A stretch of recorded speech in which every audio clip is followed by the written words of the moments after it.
What's up? Your boy Honest Blade back with another review for the Real Housewives of Dubai. This is episode 11. Hold your horses. So the episode starts with the girls coming back from the trip from Bali. We all know what they went down in Bali, and if you don't, you can always watch my previous reviews of the Real Housewives of Dubai. Much appreciated. But anyways, the girls get back there with their family, their friends, and it's nothing really much. But the main thing that does happen at the beginning of the scene is with Ayan talking to her husband Chris about the whole situation between her, Stanberry, and Lisa that took place in Bali. Well, Ayan did end up enjoying most of the trip. The situation where Stanberry and Lisa still is not sitting well with her. Yes, she made peace with Lisa towards the end of the trip, and she and Stanberry had a talk, but Ayan still feels the type of way.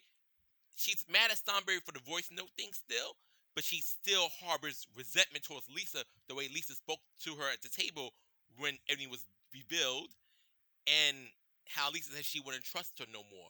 Chris tells his wife that they'll get through it. They've been friends for so long that this shouldn't screw up their friendship. And that just give it time. Just don't be hasty. Her husband's very level-headed. That's one thing I always love about Ayan's husband. Whenever Chris comes on the television screen, he doesn't do much, which is expected because he's not official cast member. He's just Ayan's husband, which obviously that's not me saying that's all he is. He's much more than that. But in the context of the show, he's just Ayan's husband. The show's Real Housewives, not Real House Husbands. Almost said something. I'm gonna keep it cute at the moment. Um. Meanwhile, in Lisa's home with Lisa and her husband, which Lisa's pretty much talking to her husband about the situation that went down in Bali between her, Stanberry, and Ayan, especially how Ayan cursed her out, calling her fuck you, all that stuff. So Lisa is still upset about that, but she said her and Ayan did have a talk. Things are okay. It's not what it used to be between them, but at the moment they are in a decent place. Not a great place, but decent. And Rich pretty much tells Ayan, no, not Ayan. Rich pretty tells Lisa, hey, honey, it's gonna be alright. You girls are gonna get through this stuff. Da da da da da. And she also mentioned while talking to Rich that Stanberry invited her to lunch, to have like lunch, to have a talk with Lisa, which I'll discuss a little bit later. So that happens. Next scene, which I thought was really cute. One thing, I'm not a fan of Ayan this season. Ayan personally disappointed me this season. I do not hate Ayan by no means, but I am very disappointed with how Ayan's been behaving this season, conducting herself, especially when it comes to the whole thing with Lisa. Maybe it's my bias shown because I'm a Lisa guy, but I definitely did like Ayan, especially in season one. So her carrying on like this in season two isn't sitting well with me, but it is what it is. People change. Sometimes for the better, sometimes for the worse. But that's people. That's why you. That's why your expectation with people when it comes to everybody, from families to loved ones, keep them well balanced, not too high, not too low. So if they end up disappointing you, you're only disappointed by so much instead of it breaking you down. And that's what I've been doing a lot in my personal life lately. But we're not here about me. We're here about the Real Housewives of Dubai. Anyways, next scene, Ayan is sitting down with her good friend Hoda. I don't know who Hoda is, but she's a big name in the modeling industry, so respects to that. Just because I don't know who you are doesn't make you less important. There's a lot of people who don't know who the fuck I am, so hey. They have to talk, Ayan is talking to Hoda about her Ayan beauty line. One thing I'm going to say, I love how invested Ayan's in her business. I love how invested Ayan's in her business. She owns the trademark, the logos. I just love everything about Ayan Beauty due to the fact how much Ayan pours her heart and soul into this business. And she's showing Hoda the makeup product she's going to send out that's going to be available worldwide. And it's very pretty. Like, I'm gay. I may dabble in makeup once in a blue moon. But do I wear makeup seriously? No. But at the same time, if I have the extra money to spare, I really don't have it nowadays. I want to buy Ayan Beauty. Not for myself. I'll give it to my mom because I won't use it, or I'll give it to my friend Eliza. Either my mom or Eliza once I decide, because I won't keep it. Because honestly, to have a makeup kit like that, when the makeup's going to see, like, honestly, funny thing, and this is a little personal, not that I care because I'm not ashamed. I bought this up because, like, I think over a year old. I bought it because it was cute. This is from Five Below. I love the color pink. I still do. Lately I've been kind of feeling purple more. I don't know why this purple started to come back, but we still love the color pink over here. I bought this, never once used it. Never, just even play with it. Just never bothered with it, which is unfortunate on my end. Okay, anyways, back to business. So I am excited for Ayan. I hope Ayan Beauty comes big. It's in Walgreens, Dwayne Reed, Walmart, any big wholesaler, J.C. Penney, and I think J.C. is jewelry, but I guess they have a makeup section. I'm not sure. I'm very ignorant on certain things, but I'm just really happy about that. And it was nice. A holder is very pretty, very pretty. So that was a lovely conversation. I really enjoyed that scene. I know a lot of people might think boring, but I enjoyed it. Okay, I gotta look at my notes a little bit because I did something I do want to talk about, but I want to make sure I'm keeping the right pace. Okay, so the next thing, now this is major, and this part pissed me off. If this ever happened to me in real life, if I was at a situation Sarah was in, I would have beat that bitch down. But okay, so let's talk about it. Sarah finds out after she comes from Bali. I don't know how it took so long, but I'm not blaming Sarah for that. I'm just glad she found out before it got worse. Apparently, her maid, now former maid, the bitch is in jail now. Her maid, when the past 6 months, when Sarah and her son were not around, the maid was inviting men over, inviting guys, various men that Sarah never met in her day in her life. Guys over, we don't know what, just hang out with them and whatever. The guys are talking about Sarah, they're talking about the kid, like, oh, and when the thing is, when the guys talk about Sarah, that's alarming. But when these men started asking questions about her son, and the maid, you were hired, Sarah trusted you. She didn't hire you because, oh, you had a nice bun, or you had a nice nail. She hired you because she felt like someone she could trust around her and her son and her property. And you betray that trust just to show off to a bunch of fucking randoms? I hope that maid suffers, man. That's sick. Because not only she put Sarah's life in danger, she put Sarah's son. And I don't play about kids. You're sick in the head. Whoever that person was, you're a sick bitch. And I hope karma hits your ass hard. She literally put Sarah and her son's life in danger. For what? Just to show off? And I'm glad Sarah did find out. Sarah went to the authorities. She had to press charges. I'm glad she did. She ain't playing. Like I said, these boys were asking about her son. These boys, these men were asking about her son. That's creepy, calling him cute and all that stuff. That is predatory.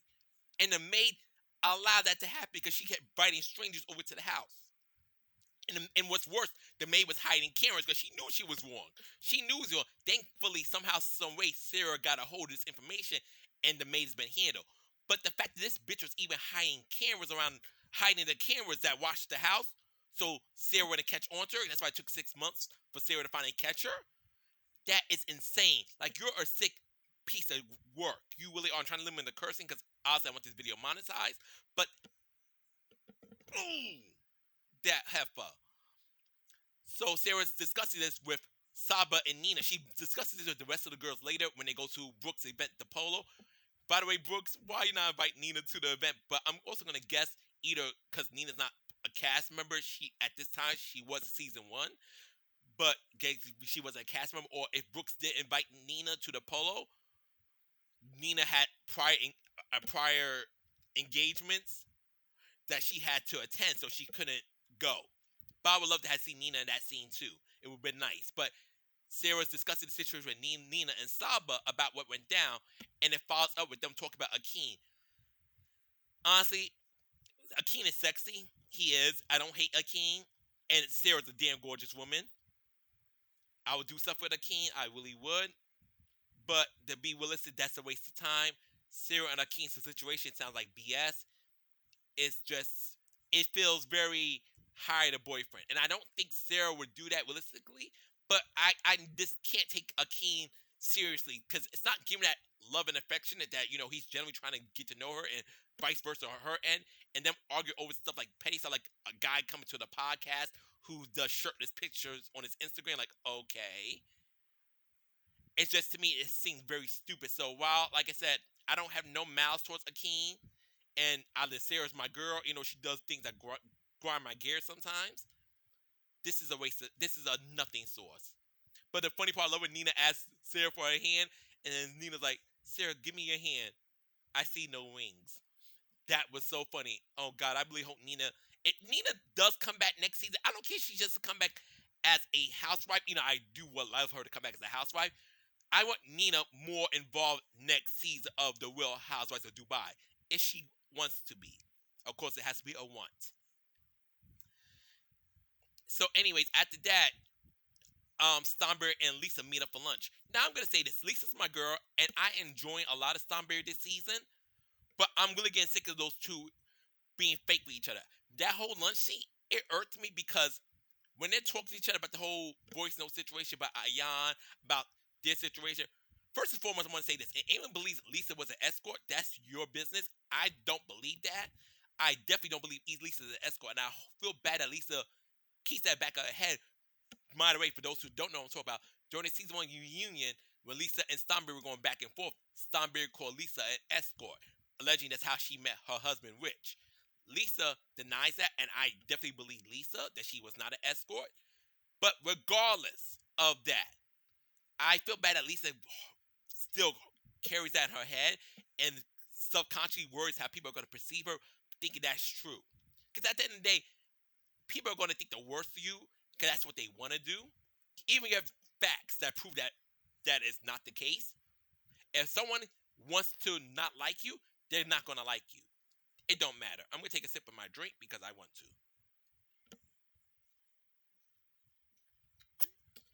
Okay, continuing on, carry on. They're talking, and they know basically the girls are telling each other they respect one another. They're trying to grow a friendship. Meanwhile, I'm like, Lisa, you talk shit about Stomberg in pretty much practically all your confessionals, a good chunk of them.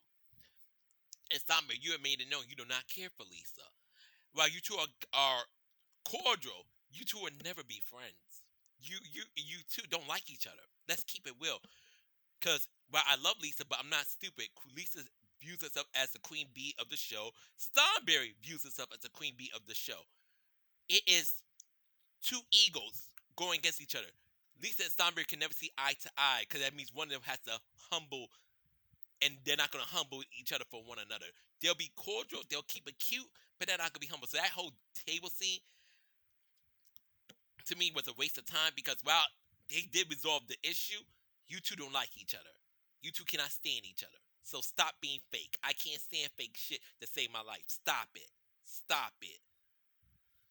Now, I think we're about to get to Brooks' Polo event, which is pretty much wraps up the show. Also, I am going to talk. By the way, this episode, ding ding, Stomberry will celebrate her 47th birthday this episode. Congrats to her. And the birthday cake that Sergio did get her, that was so cool. Sergio irks my spirit, but I'm going to give tens when I got to give tens. And he deserves his tens. That birthday cake he made for his wife was very creative. Shouts to Sergio on that birthday cake.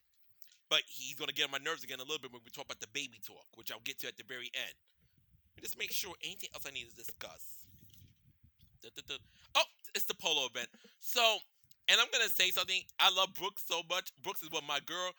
But outside the polo part, she was a no-show in this episode. Same thing with Talene. That's why I have barely mentioned Talene. The stars of this episode were honestly Sarah, Lisa, Ayan, and Stomberry. Talene and Brooks, this particular episode, not throughout the season, this particular episode, they felt like the friends of. Well, anyways, Brooks invites the girls to a polo. I did not know what the hell polo was, but thank God someone explained it. I think it was Stomberry or Wafi. Not sure. Polo is basically you ride a horse. You're playing golf, but you're riding horses at the same time. So, cool. It's not something I would ever want to do. I hate golf, and I don't fuck with horses as Christopher Reeves. But, moving forward, they go to the event. The event's nice. The girls all look good. Even Ayan looked good. I don't care. Ayan's outfit was nice. I just don't think it was suited for what they were going for. But, of course, Lisa dressed exactly the way I imagined they were all going to be dressing going to the polo thing. And I'm glad that when Brooks did the whole who had the best dress thing, she gave it to Lisa as she should, because Lisa really had the best look. It was just perfect. That's not my bias. Lisa had the best look for the event. But all of them looked great. And it was also nice to see Michael, which is Stomberry's friend. It was nice to see Michael. And it was nice to see, Sergio and Wafi there, because Sergio could hang out with the men while the women did their thing, which was nice. And it was good overall. Ayan did have another talk with Stomberry about the whole voice notes. I'm so tired of this damn voice note situation. I want to get past it so bad. But it is what it is. They haven't talked about it more. And even though I did not care for that part because it's more the same. Starberry took accountability. She said she was sorry. What more can she do at this point? Ayan want to still be mad about it. Do you, Ayan? But Ayan is taking her frustration out on Starberry because she's really mad at Lisa, but she doesn't want to. I guess she's just not trying to rock that boat again. But Ayan is still resentful for Lisa saying she won't trust her no more. Ayan is still resentful for that. And I know it's going to come up later on. And honestly, now I'm figuring out why Ayan and Lisa ain't cool right now in real time. Because Ayan didn't like the way Lisa spoke to her that night. And Lisa didn't like the way Ayan disrespected her that night. And ever since then, they've been crumbles. So that's that. So the episode ends with Starberry celebrating her birthday with Sergio. I'm surprised, but also was happy it was just Starberry and Sergio, not the girls coming over. I think the girls were attended Starberry's first birthday, if I on season 1, not her first, but like she was 1 year old. Her birthday last season, which would also be her 46th birthday. But I'm glad with just Starberry and Sergio. But during the whole birthday celebration, which I think was a bad time to do this, Sergio brings up the Starberry time is ticking.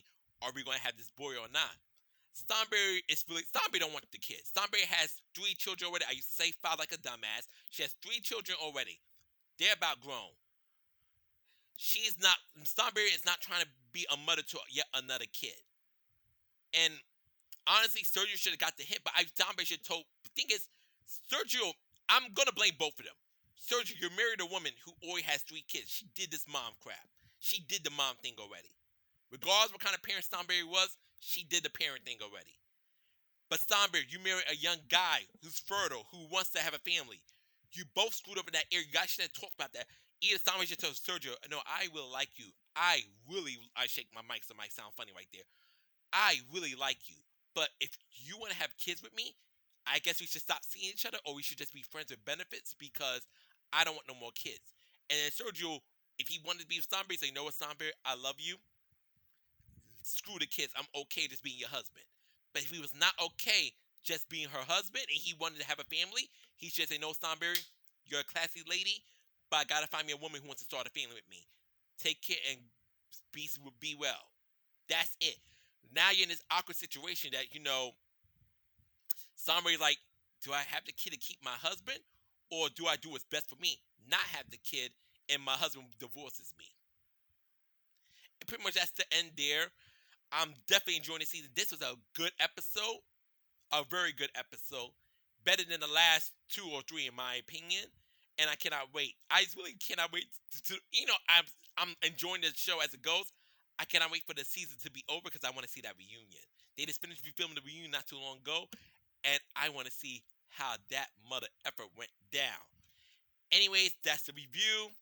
Please leave a like, comment, subscribe, share. I definitely like to get more viewership on my Dubai reviews. Thank you. Peace, take care, honest play out. Ciao.